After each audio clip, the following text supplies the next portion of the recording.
So we can give the internet a couple of seconds to catch up. And we are now live. Welcome everyone to episode 2 of the 3rd season of the Level Up Your Wealth podcast. I'm one of your hosts, Marcus Howard, joined by Mario and Brian, Lord Brian. Mario, please introduce yourself and we'll jump right into the conversation with Lord Brian. Yep. What's going on, y'all? Hope all is well. Another rainy day in Jacksonville, Florida, but wouldn't have it no other way. At least it's not snowing, though. It could be worse.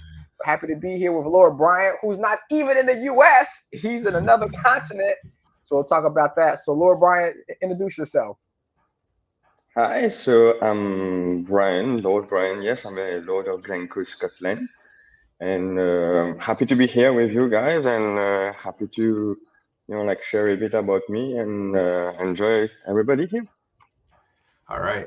Well, we'll jump right into that. But first, as the tradition is for the show, we're going to have a 1v1 match of rock, paper, scissors.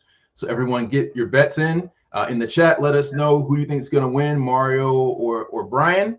And we will go ahead and get that started. Also, as we're getting this started, let us know in the comments where you're tuning in from. Thank you for your support.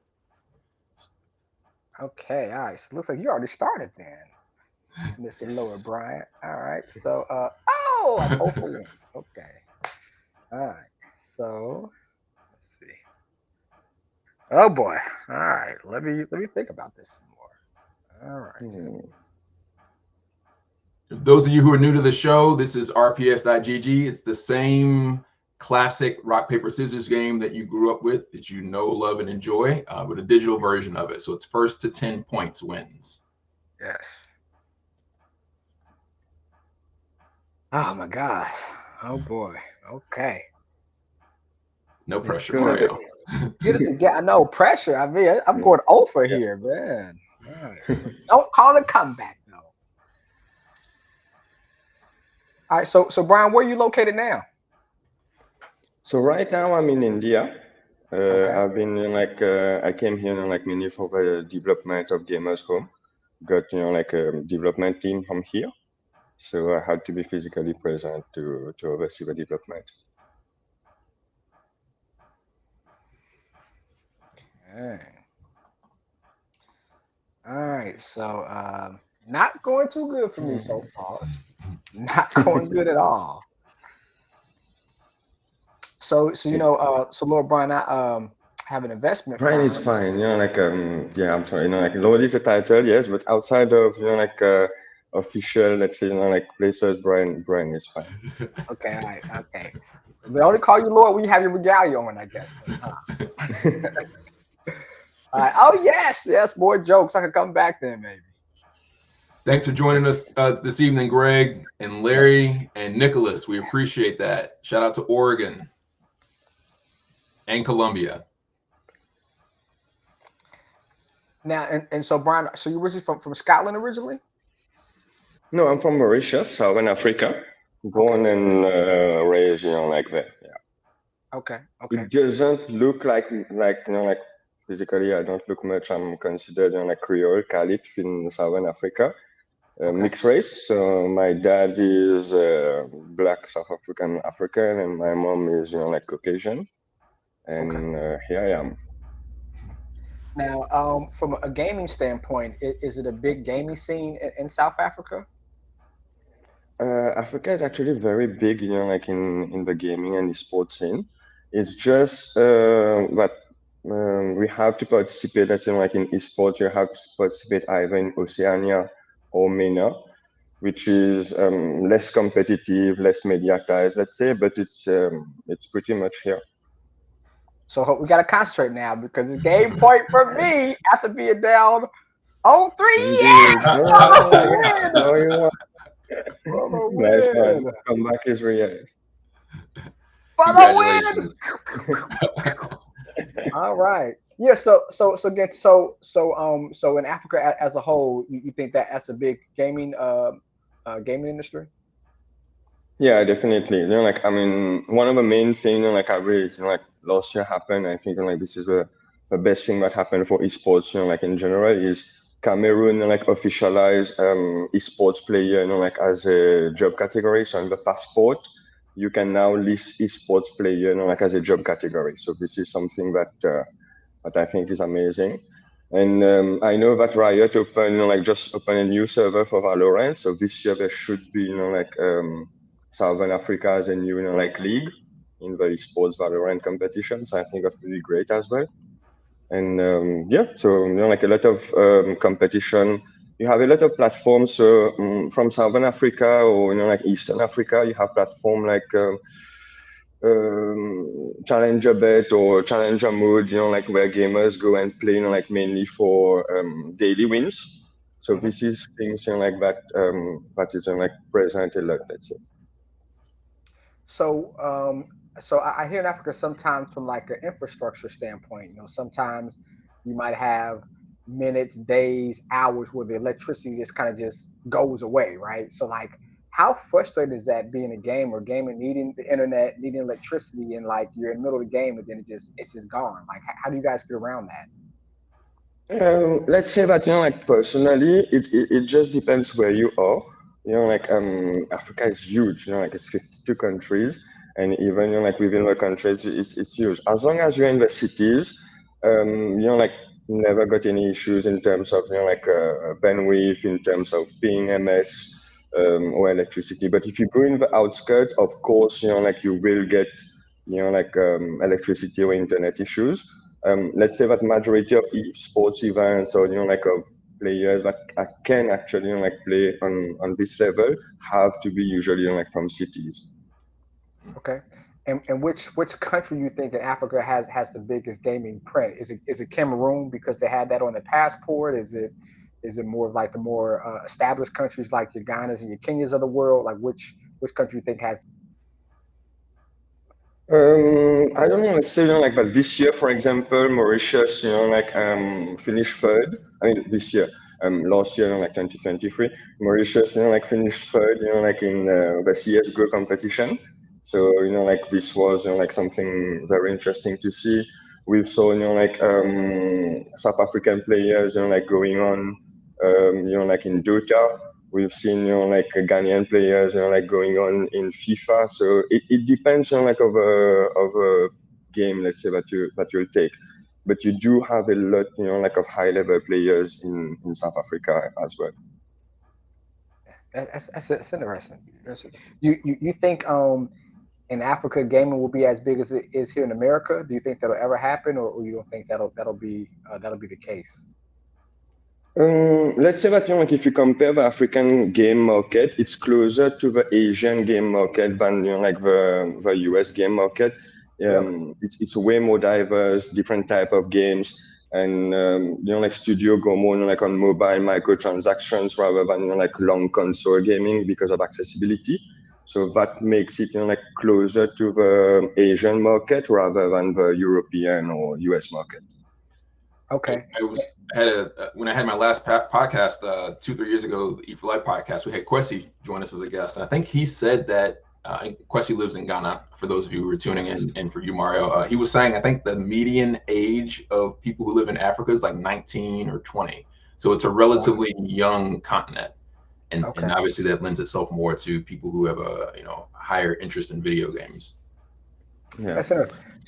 So I would think with that how young the age skews, I'm pretty sure most of the games are probably more of the action or violent games compared to more of the cozy games, I imagine, or the games like Zelda of the world. Am I right about that, Brian, or that's not the case?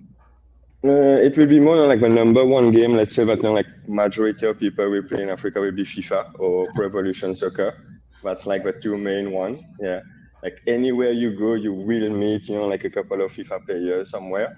But then mobile is like a lot of mobile players. Like from mobile you have like Bang Bang, Mobile Legends, to like Dota or League of Legends. So a lot of them team up just because it's somehow easier to get sponsorship if you're in a team.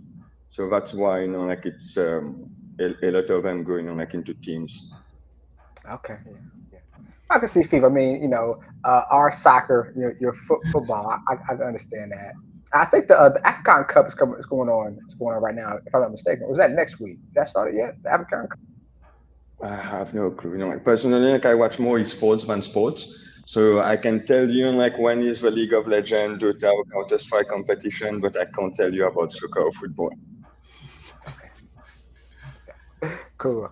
Yeah, it's either this week or next week. But anyways, and Brian, so you started your career, or not where you started your career, but you, in part of your career journey, you had your own game studio. Can you talk a little bit about that?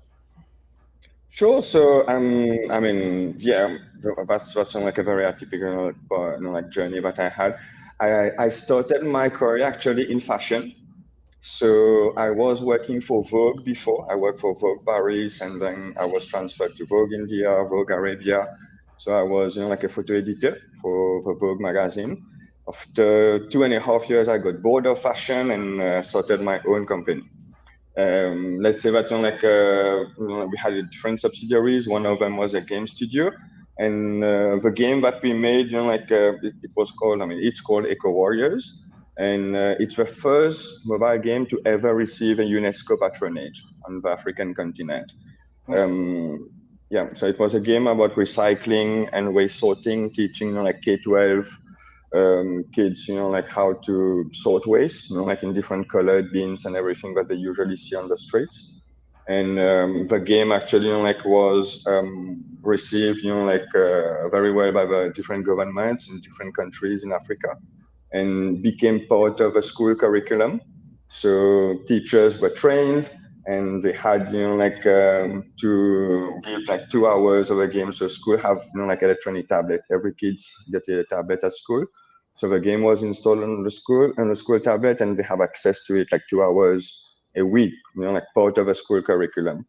But like as we got the UNESCO patronage, we couldn't monetize and commercialize any aspect of the game.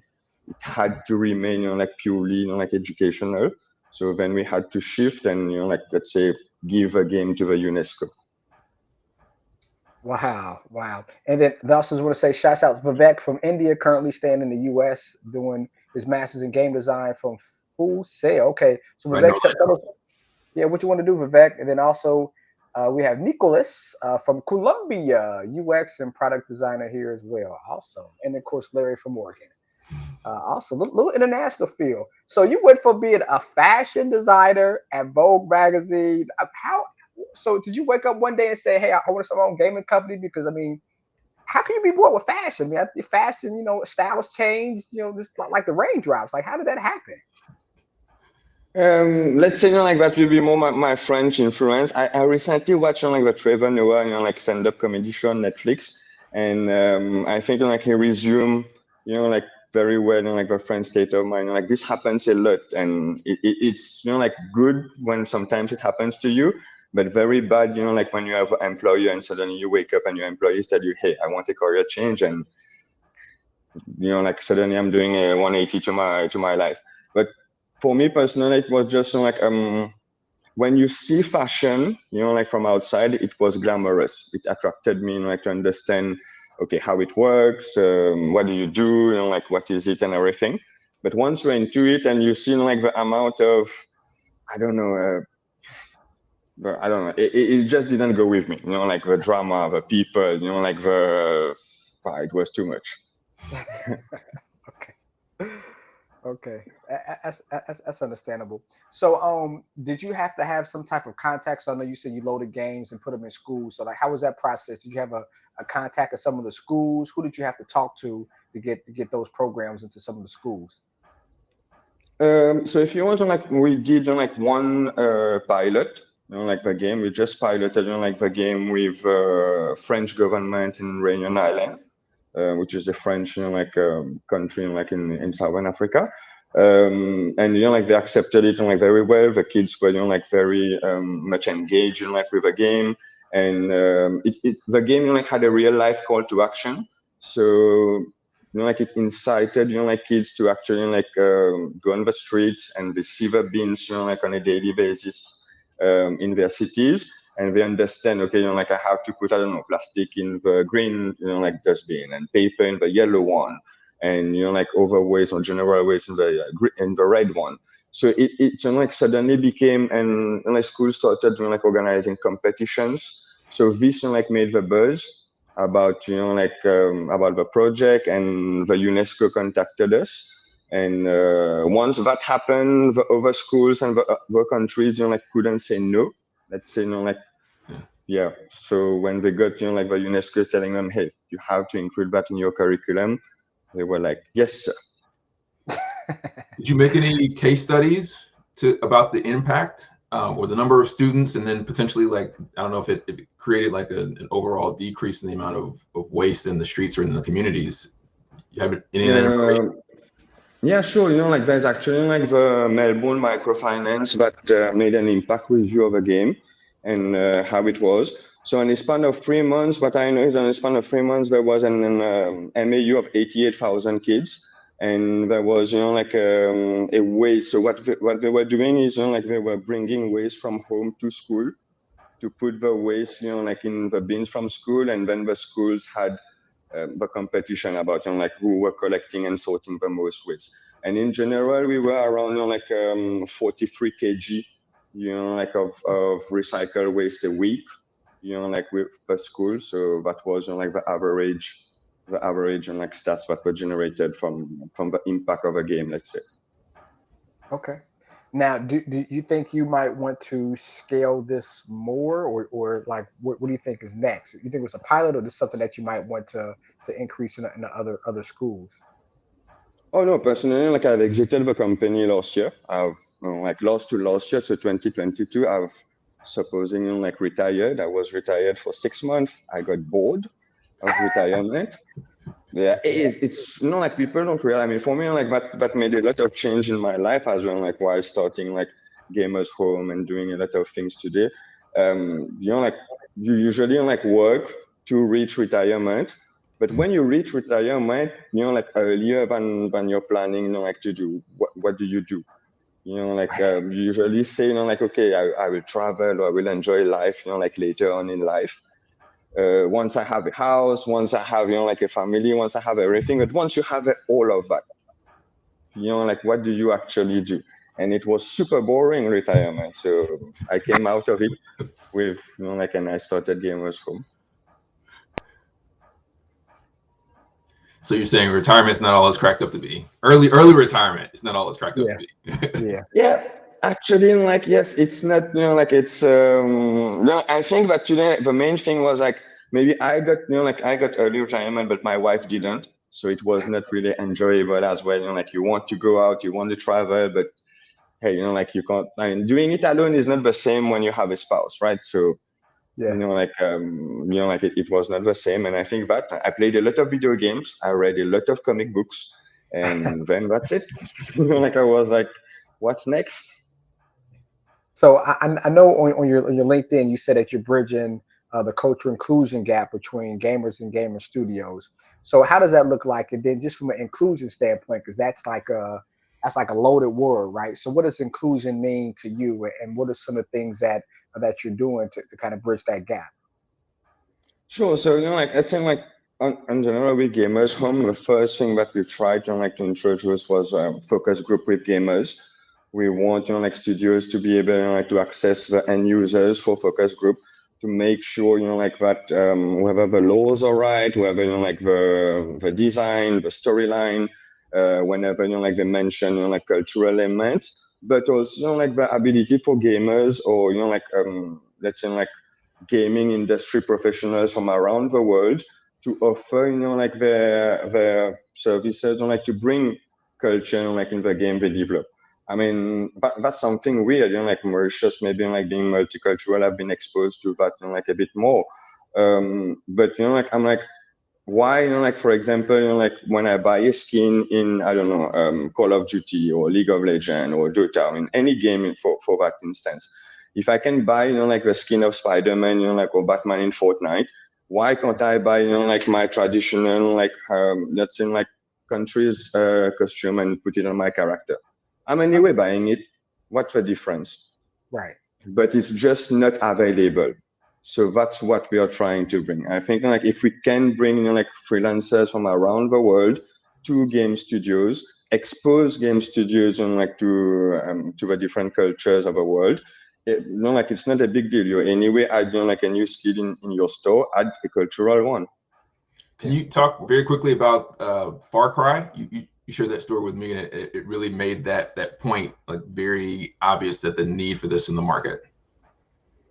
Yeah, I mean, if you can I think remind me. Far Cry 3, I think you said was set in Mauritius, but I think you said you went to like the world map, and it was set in like Southeast Asia or something. Yes. So yeah, indeed, like if you play for quite free, like there's one part where you have to burn a field and everything, and the NPCs are talking and they talk about like Mauritius, but the map is actually in Nepal.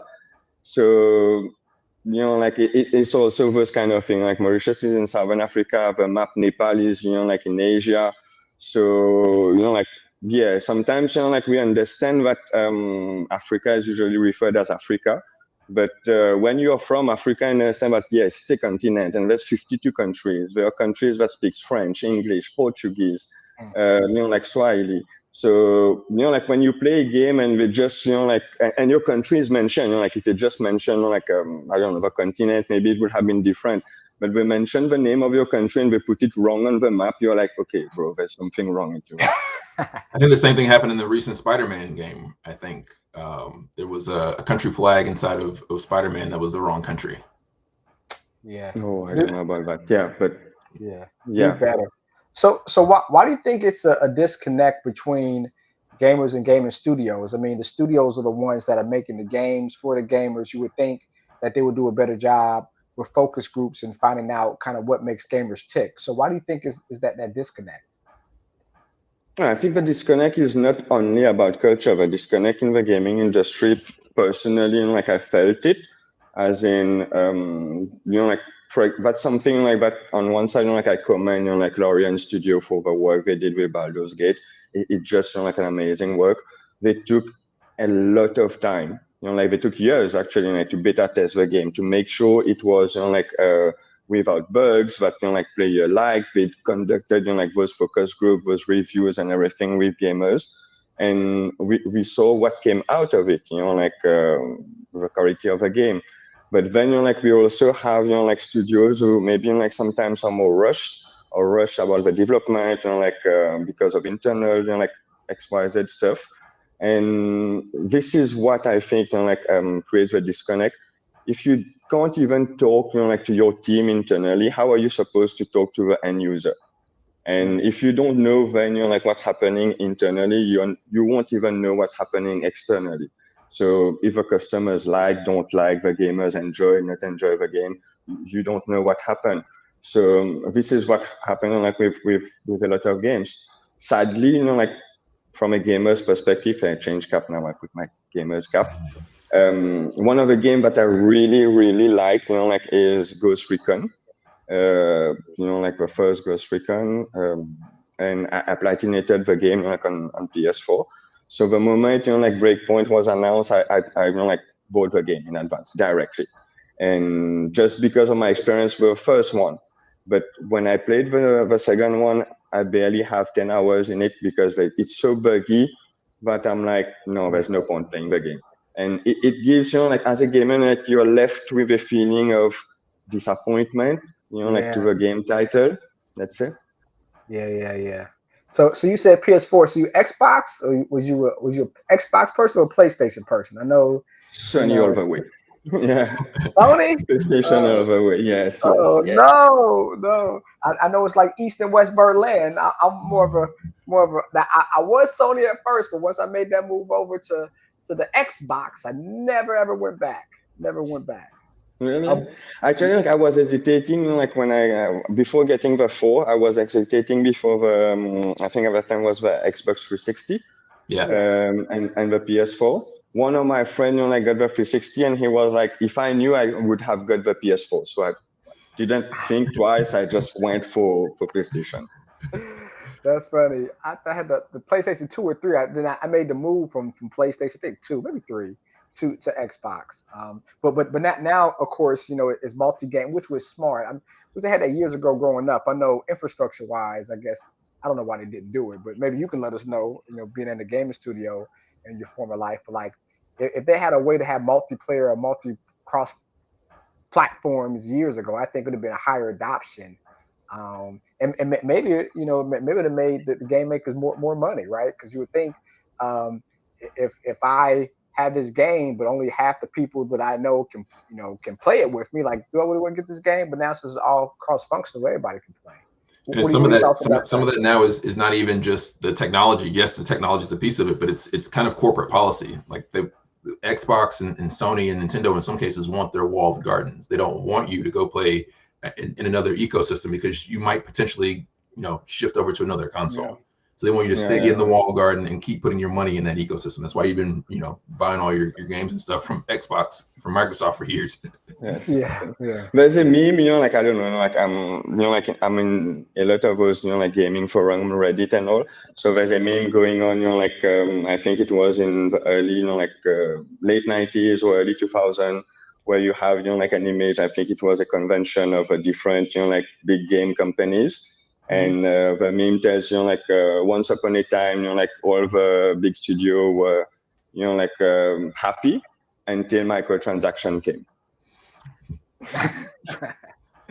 Then the transaction comes. Yeah, But those to answer your question, Mario, I mean, I don't know. I think that game has always been, like gamers, like game developers in general have always wanted, like to create something that doesn't exist. So that's, like on the gaming side for the consoles and everything. But to reach, like a cross-platform, like play, I think like technology had to evolve. Like so that, like mobile phones, like had a mobile processor, like strong enough to be able like to run the game at the same pace, let's say, that you're playing on console or on PC. If you check, like for example, today I know that Call of Duty is crossplay. I think Apex Legend as well became, like you have a mobile version as well. So like to keep, like when you're playing FPS most of the time, like to keep, like a good, like ping so that you don't die and all. On the mobile, when someone is on a PC and another one is on, like a console, I think all three platforms had to reach a certain level of technology that allows that. Okay. I know Saurabh said he's a huge fan of PlayStation. I mean, even when I like, even like the game, the controller was all. I wouldn't be bulky. I want to have control over it. You know what I'm saying? It's like when I played GTA, I actually had the steering wheel. Like I want to be in control. It's just so little. I get mad. I throw it. It breaks. You know what I'm saying? So yeah. But would love to build my own custom built gaming PC. All right, tell us about that journey, Sir Rob. What you've done so far? I can't do that. Have you built anything from like a gaming PC standpoint? Right now I am. Like if you want, like I had that game idea, like for a couple of years, and I've been, like found, like actually, like randomly, like I think it was in August or something, I found like the whole world document, and while like cleaning up my hard drive, and I like refresh the idea, like started working back on it. And this time I'm building, like my own game, so like my indie game on PC. Okay, so you got to let us know about the game. Like what's your thought process around it? What it's going to be about? Let us know some information on it. Yeah, sure. Like so the name of the game is called Generation AI Afrofuturizing. So the episode 1 is called Afrofuturizing. The name of the game is Generation AI. So it's like set post World War III, like post-apocalyptic, like post World War III, where the world has been destroyed, like after nuclear fallout. But it's like maybe 3 generations after those who actually fought in World War III. And that's why it's called like Generation AI. So the new kids, like they have body mods, they are more tech and everything. And so it's a very like weird game, maybe like for some people. So it's a MOBA. I'm making it like MOBA on a micro scale. So it will be like a top down. Like you have your characters, you have your craft, you have to take objectives. Like on a micro scale. But on a macro scale, it's a 4x. So like you start with 3 factions. All 3 factions have like start the game with 5 districts to control, and like the game goes that the one that control the most district on the macro level win, but you cannot win the macro level without winning the micro level, which is like the MOBA for each and every district. separately. Wow. How long have you been working on it for, and how long you think it's going to take for you to actually finish it? I've been working on it, passively, let's say, for the last 4 months. But this year I put a proper schedule, so I have a timetable, and I consistently, started working on the game since 1 week before New Year. I took a head start on my New Year's resolution. Okay. All right. Now, it's interesting you say that, so January 16th is Quitter's Day, right? So, people do the New Year's resolution, and the statistics show that on the 16th is when most people break it. So if you're still building that and it's the 18th, you are in the green. Yes, cool, I am, and I'm, thanks to Marcus and other people, I'm documenting, my progress, because this is the first for me to develop an entire game alone. I hope, that I can, have a solo, adventure mode, demo by the end of the year, and maybe, have a playable version of the game in 3 to 5 years. I'm hoping, to be able to play this game with my kids. So let's see. Wow, that's cool. And I guess you would release this indie, or would you release this on Steam, or how would people, again, years down the road, but what's your thought? And who knows what's going to happen 2 or 3 years when it comes to marketplace? You guys might have your own marketplace, for all we know, right? Most probably, why not? So, you consider working with a publisher, to Mario's point, or would you rather just self-publish the whole game? No, I think I would self-publish the whole game. If I had today, by experience, I would be like, this is a hobby. This is a hobby. I have no interest or no intention, to tomorrow, making this game become, one of the priority in my life. Only if my kids want me to, hey, Dad, sit with me and let's finish that, tomorrow morning. That's the only way this will become a priority. Else, it's just a hobby. yeah. And so for a person who is at a gaming studio, what do you think the pros and cons of using a publisher? Because we've had people in the pod, and a couple was like, yeah, publishers are good.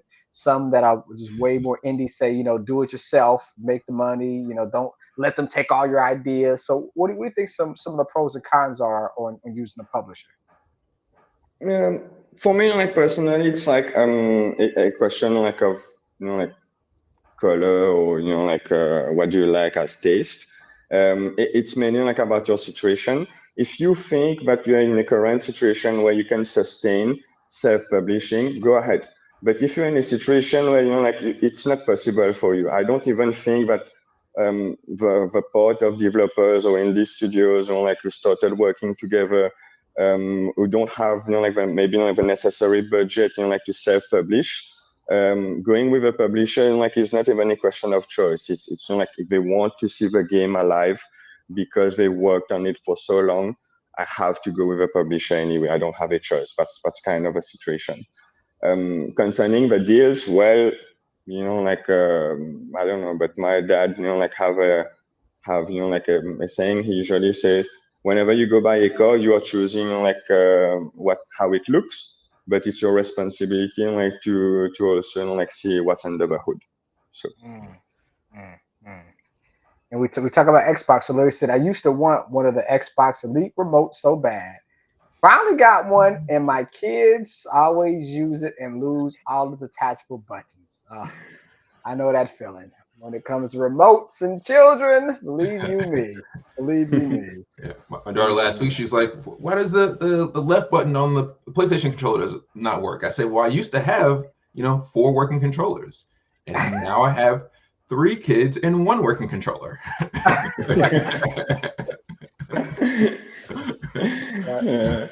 That's funny. So tell us about I know you have a new marketplace you're trying to create. So tell me how that's going, and kind of what are your goals, 3 years and 5 years with the marketplace that you. Sure, pleasure. Right now, we've just we are ending our open beta. So we've launched the open beta on 1st November. It's been going great. In the last 2 months, we've got more than 150 freelancers registered. We've been able to get feedback, to work on the server space, update the platform and everything. We are planning, like an event, like in February, that we'll announce, like soon in a couple of weeks, and that will be, like our official launch event.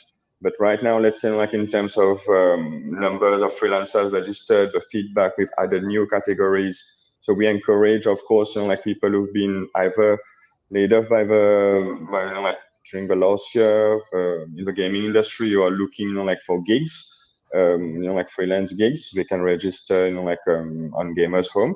And on the other side, like if an indie studio, an indie developer like me, who is very good at coding, but I can only draw stickmen.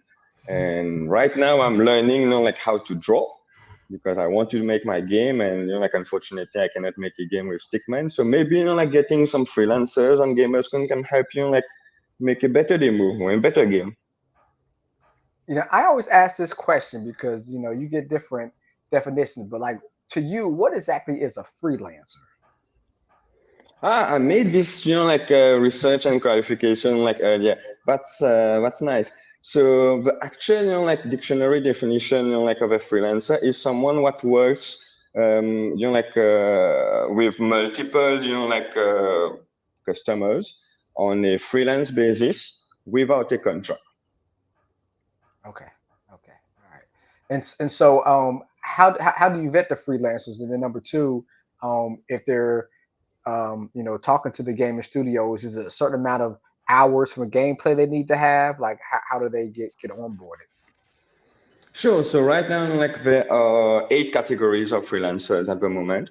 So you're either like into art and animation, marketing and community. You can be like a mentor and coach, quality assurance, or voice acting, storylines and narratives and stuff like that. So you can like register as a freelancer in those categories. The first part, like is how you vet is what we've added. Let's say is a profile to the freelancer. For example, today, if you go on, like Fiverr, you see the gig, but you don't really have a profile of a person, like with a bio, with the experiences, the awards, the skills. So this, like, is a way, like, for you to verify who you're working with before working with a person, before, like, actually, getting the service. And what we did, like, mainly is, like, so, like, it's a direct thing. So you see the freelancer, you see the service, like, that they're offering, and then you can directly, like, just engage, chat with them, get more information. And if it's fine with you, then you can proceed on, like, purchasing the service from the freelancer. What we are trying to do is we added in, like, the ability for freelancers, like, to also be hired by the hour. Okay. So yeah, what we want, like, to move towards is, let's say, like, you're a character designer, like, you can do amazing characters in 2D and 3D for the game industry and everything.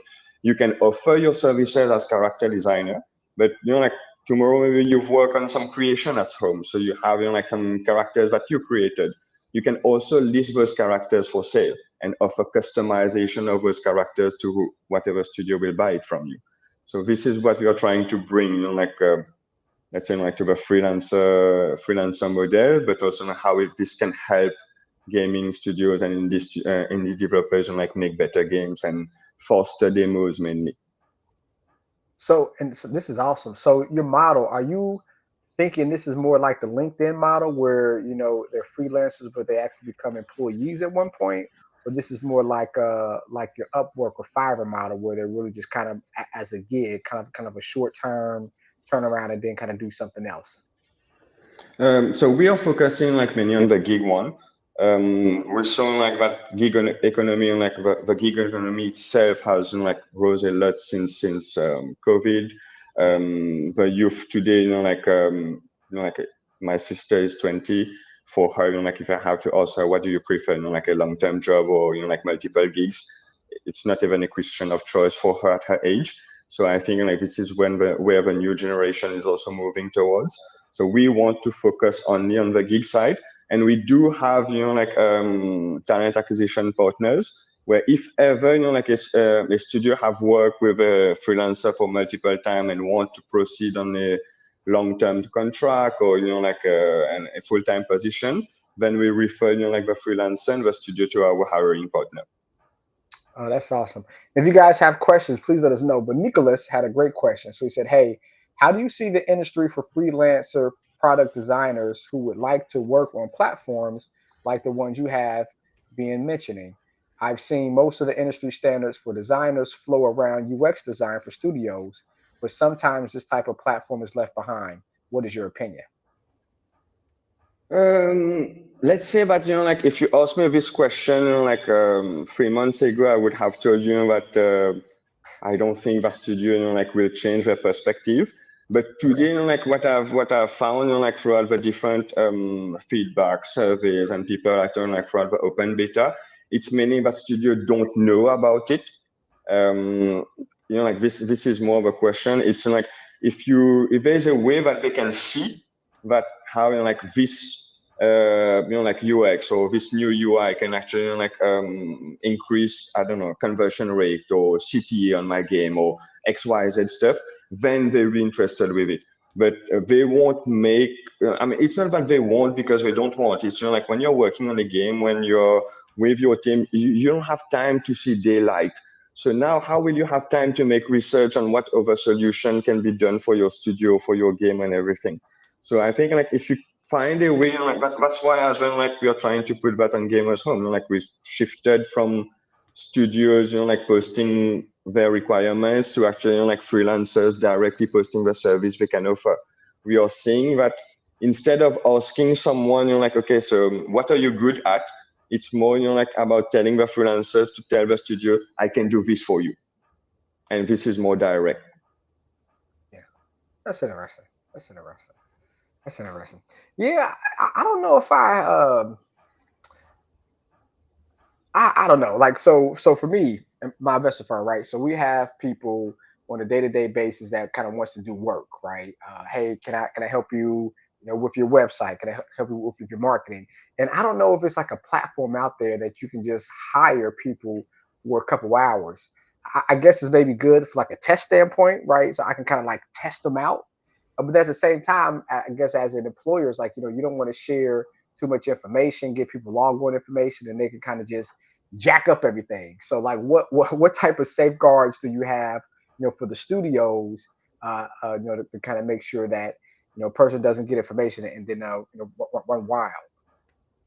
Let's say that that's one of the reason as well. Like that, if you get on Gamers Home, there is no coding side. That's one of the things that I found like early stage and like when we were trying to figure out like how to make Gamers Home, we found that as of now all the categories that are listed as freelance like freelancers categories or Gamers Home are usually services and categories that studios outsource. So, like whatever is usually like internal proprietary, which is around code, around the coding part of the development, which is usually internal. This is the part where, like Gamers Home, like we haven't added this type of freelancers yet because we understand that if you develop a part of code or a part that will be used, like later on in the game, it will be very difficult to retrace this part and how it's been used and if there's been any infringement or etc or something like that. But when you're using a design or a character or a voice for that instance, it's somehow easier like to buy rights and put rights that can be transferable from one person to another. Okay. Okay. What's the biggest category so far you've seen the studios hire or have gigs for? Art and animation. I say like this is like art and animation. I think is the one that has like the most let's say like potential demand supply kind of thing because like you do mood board, you do sketchboard, you do character sketches, background sketches on the go. And 90% of the sketches that you do for a game, you don't use it at the end of the day.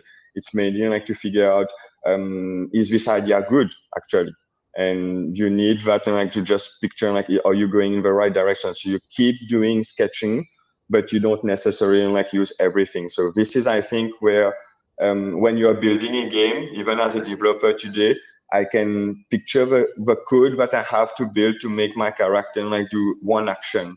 But for me, like the character right now, like is I've just like got introduced to Unreal Engine. So like you have a basic like gray like mannequin from Unreal, and like design wise as a developer, it doesn't change much into how I can build the game. But I know that like from a gaming perspective, as a gamer, of course I would like the character like to be super cute, like to have nice design, like nice hair, nice like skin, shirts, accessories, etc. But I also know that I cannot draw. So like real fact, I actually like went on Fiverr and got like a 3D character designer to make my character.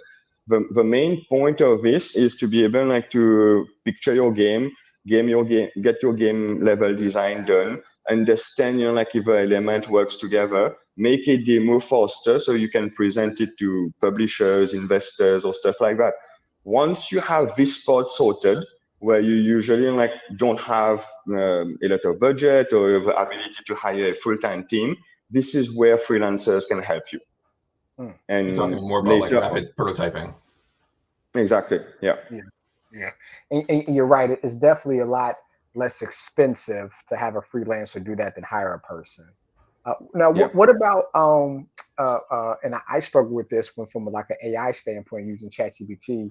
The AI resource we use, like prompt engineering, right? So like I have an idea, I know I could put it in AI, it could spit it out, but like I'm not really telling it what to do. So like, are you having studios looking for those prompt engineers to kind of help? And then B, is it a lot of workforce that can do that specific AI prompt engineering jobs?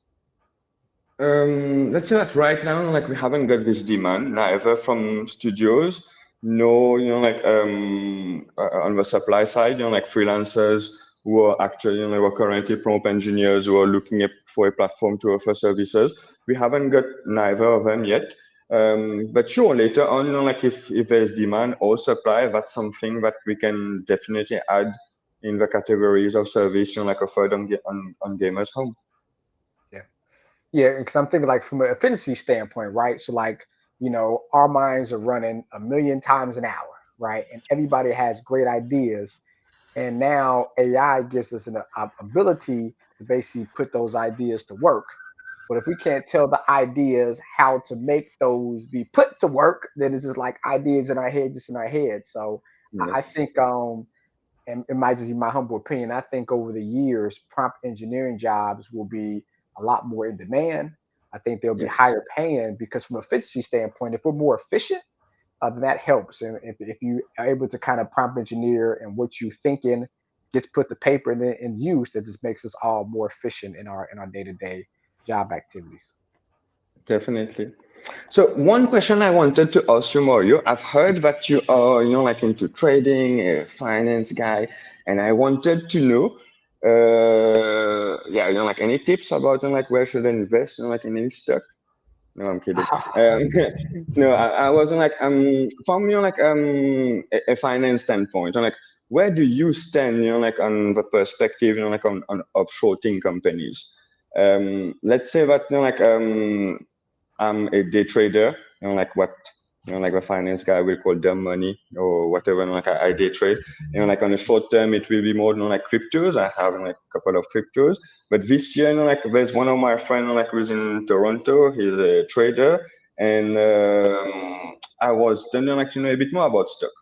And coincidentally, I actually like he placed an order for me, and it was about shorting Unity on the 6th January 2024 when it was at $42 with a stop loss at 30 because they fired the employees. So what do Yeah. you think of this? Well, that was a good trade because you know what happened with Unity. So that was a good trade. So a couple of things. Number one, from a stock market standpoint, the market. So you have stocks that are going up, stocks that are going down, but the market in general, 80% of the time it goes up, right? So you think about it, every 5 days, 4 days it goes up, one day it goes down. So then over the course of a year, right, 8 months it goes up, 4 months it goes down. So if you're shorting, and for everybody out there, shorting means you're betting that it's going to go down. So if a stock goes down, you make money. If the stock goes up, you lose money. But what happens is that you're already going against the herd, right? Because it is a higher probability with every single stock, unless it's Unity right now, or a penny stock, it's a higher probability that it is going to go up. So you're already on the short end of the stick, right? So um, shorting is not bad, but just know you're going into it with a higher probability of losing because it is a stronger possibility that it's going to go up. Now, with that being said, right, if it's some bad news, the whole thought process is you buy the rumor, you sell the news, right? So if it's a rumor, like Apple's gonna make this new iPhone, it's gonna be wonderful. So many people are so happy. And then when it comes out, oh, it's just a different camera that ain't as good as Android. Then when the news comes, it goes down, right? So when a person shorts, those are some of the opportunities you want to look for. You don't want to, buy that short when it's running up, but you definitely want to before the news breaks out, because the thought process is if you buy the rumor, sell the news.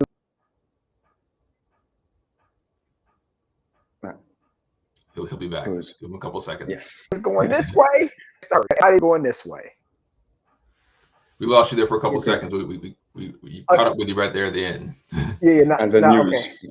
Yeah. Oh yeah. No, I was saying you always want to buy the rumor, sell the news. So when everybody's going this way, this way, when you're short, you're going this way. But this way might be always the best. So yeah.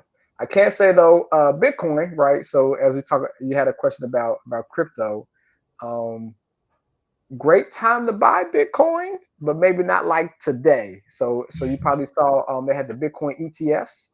So basically, what we have found out is that all the banks a year, 2, 3, 5 years ago, they said Bitcoin ain't gonna work. Bitcoin is horrible. Cryptocurrency, it ain't gonna last. It's a fad. It ain't real. They've been buying up all the Bitcoin the past few years. It's especially this time last year, when it spiked down to 19. So those banks, they lied to us again.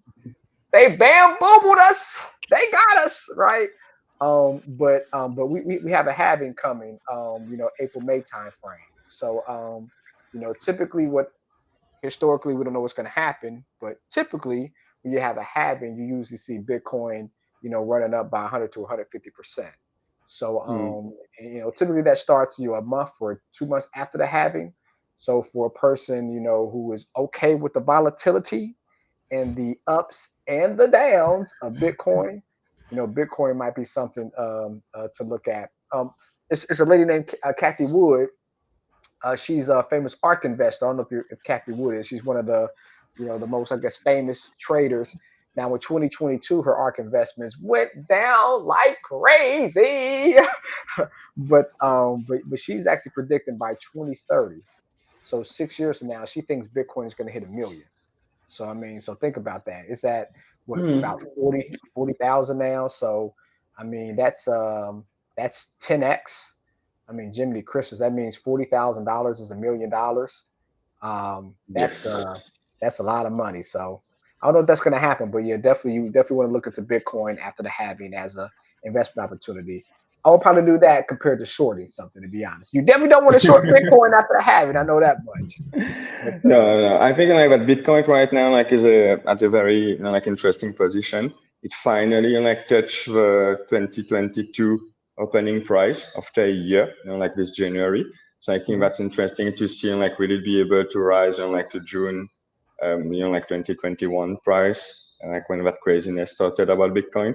So yeah, I think as long as we are below $70,000 for a Bitcoin, we are still at a discounted price.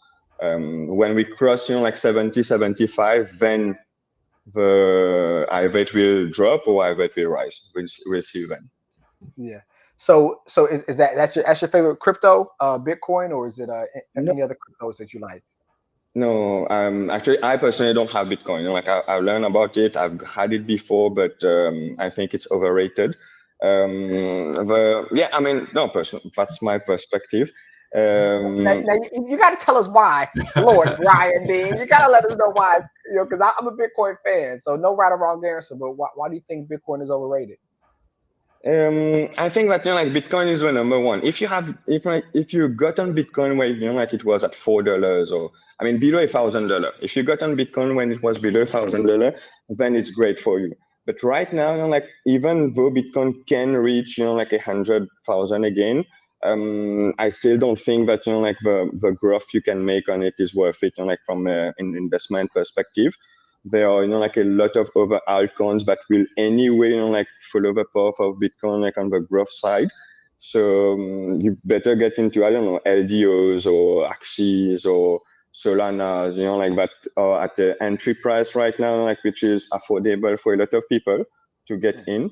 And if ever Bitcoin goes, you anyway will make money out of your investment. So that's true. The altcoins are definitely more affordable. And typically the altcoins do what Bitcoin does. Right? Bitcoin goes up, those altcoins go up. So to your point, you buy something at a lower price, it's going to go up percentage more than Bitcoin, right? It's just the volatility of those altcoins. And when Bitcoin goes down, it goes down. But some of those altcoins, when they go down, they really go down. Yeah. Mastermind. All right. So do you see this being a good thing for gaming with Web3 gaming? Ooh, more question for you, Brian, than me.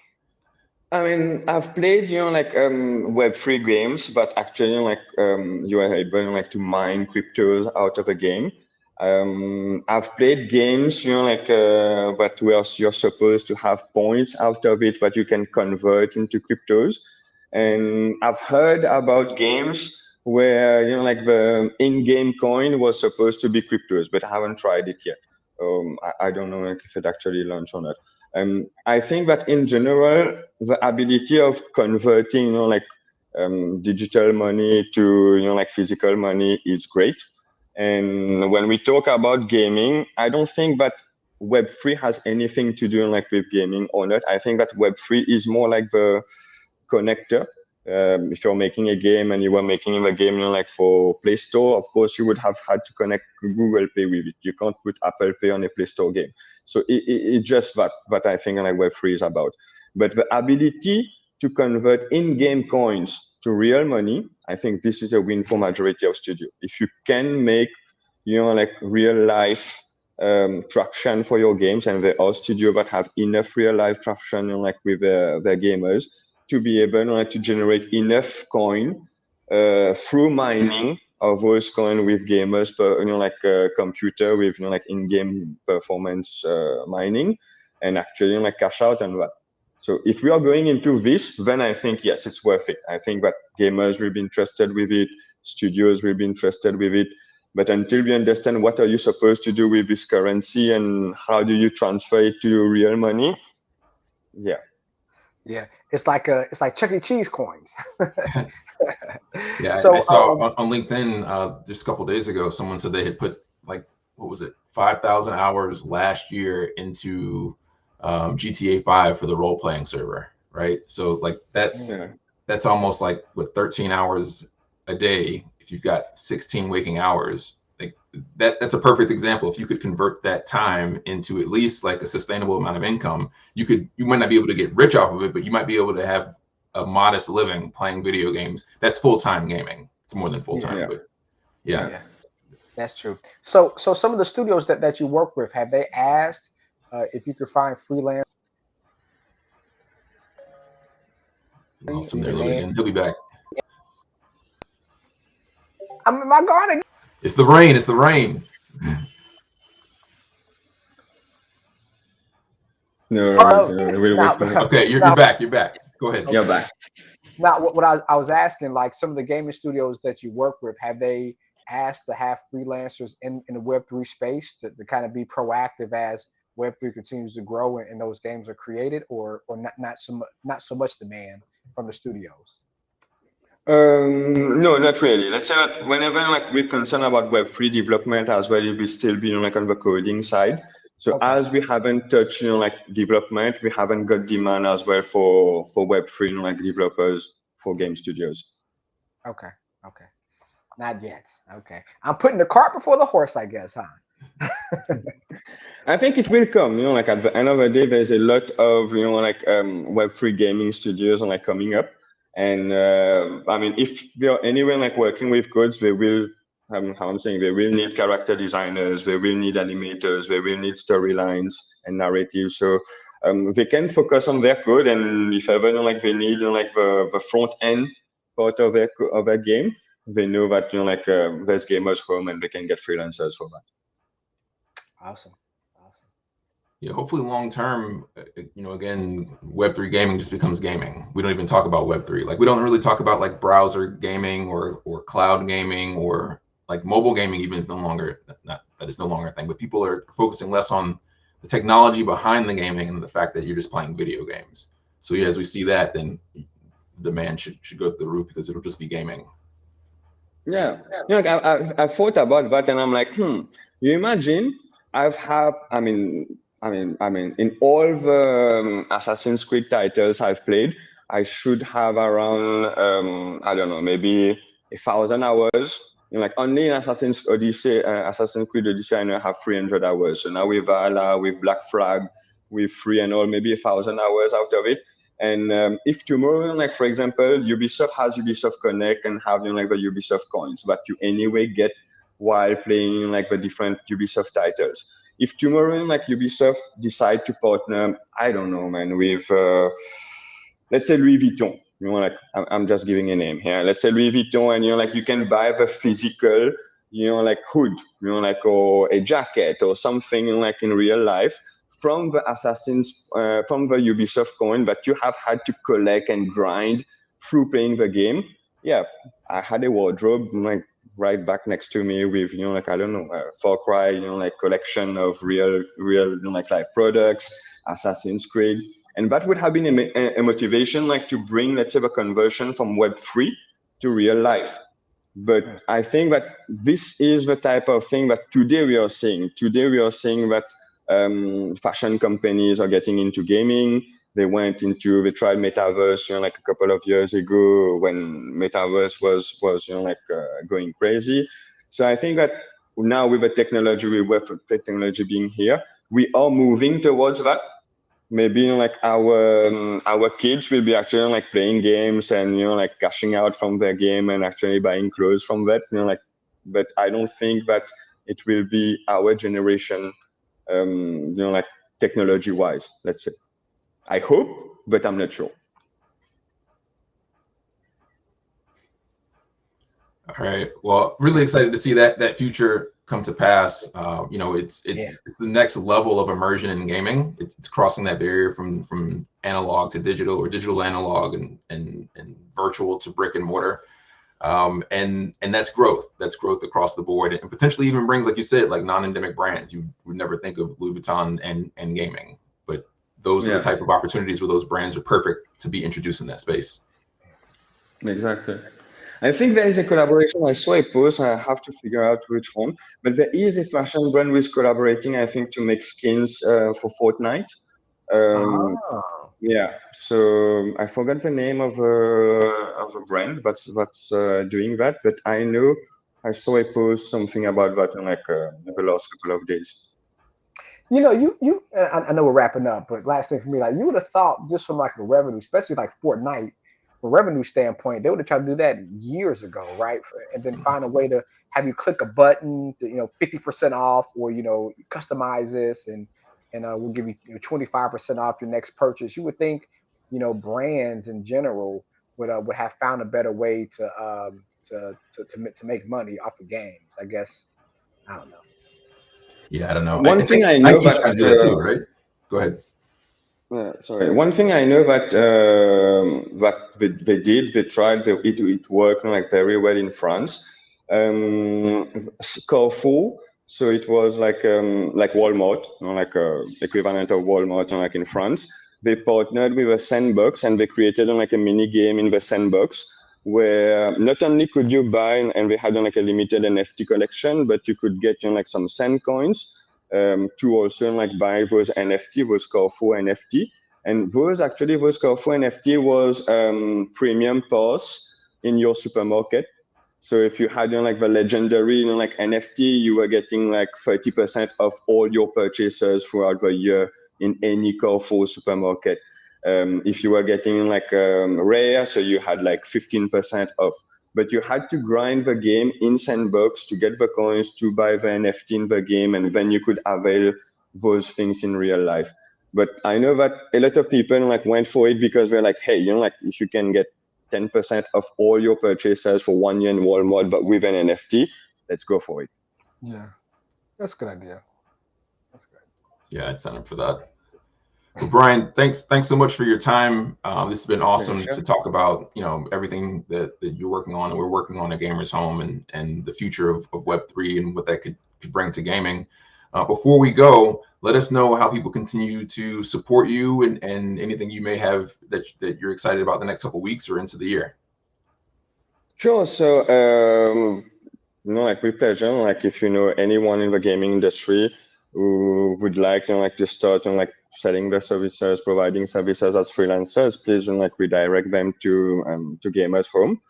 We will be having like some walkthrough, profile creation, service creation walkthrough on LinkedIn. So follow our LinkedIn pages and like to get like, information about that.